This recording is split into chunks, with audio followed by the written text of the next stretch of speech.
दक्षिण 24 परगना के भांगड़ बम विस्फोट मामले में पूर्व टीएमसी नेता शौकत मुल्ला को लेकर सस्पेंस लगातार बढ़ता जा रहा है। एनआईए ने इस मामले में शौकत मुल्ला को प्रमुख संदिग्ध और साजिशकर्ताओं में शामिल बताया है। गुरुवार को भांगड़ और कैनिंग समेत 8 अलग अलग ठिकानों पर छापेमारी के बावजूद जांच एजेंसी को शौकत का कोई सुराग नहीं मिला। इसके बाद शौकत को फरार घोषित किए जाने की चर्चा तेज हो गई है। एनआईए की जांच में अब तक इस मामले में 3 लोगों की गिरफ्तारी हो चुकी है। इससे पहले एम्बुलेंस चालक सूरज मुल्ला और तृणमूल नेता वहीदुल मुल्ला को गिरफ्तार किया गया था। अब जांच एजेंसी ने साइनूर मुल्ला नामक एक स्कॉर्पियो ड्राइवर को भी गिरफ्तार किया है। आरोप है कि बम विस्फोट के बाद घायलों को स्कॉर्पियो से एम्बुलेंस तक पहुंचाने में उसकी महत्वपूर्ण भूमिका थी। इस बीच शौकत मुल्ला की तलाश में एनआईए की कई टीमें लगातार सक्रिय हैं। दिन भर की छापेमारी और तलाशी अभियान के बावजूद उसका कोई ठिकाना नहीं मिल सका। देर रात ऐसी जानकारी सामने आई कि शौकत मुल्ला बसंती इलाके के रास्ते बांग्लादेश भागने की कोशिश कर सकता है। सूचना मिलते ही एनआईए और सुरक्षा एजेंसियों ने बसंती के चूना खाली क्षेत्र में बड़े पैमाने पर सर्च ऑपरेशन चलाया।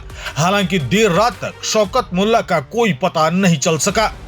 स्थानीय लोगों के मुताबिक गुरुवार को शौकत मुल्ला को बारुईपुर इलाके में देखा गया था। प्रत्यक्षदर्शियों का दावा है कि उसने लाल रंग की शर्ट पहन रखी थी और 2 मोटरसाइकिलों के काफिले के साथ यात्रा कर रहा था। एक बाइक पर शौकत सवार था, जबकि दूसरी बाइक पर उसके सहयोगी मौजूद थे।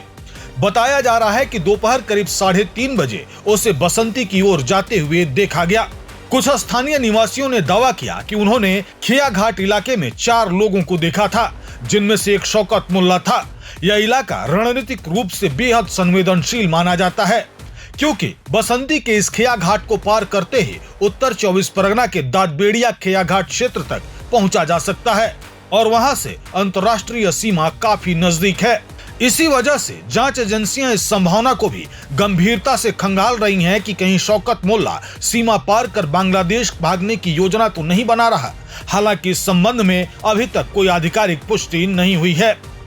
एनआईए का कहना है कि भांगड़ के दक्षिण बामुनिया में हुए बम विस्फोट मामले की जांच तेजी से आगे बढ़ रही है और घटना से जुड़े हर पहलू की पड़ताल की जा रही है।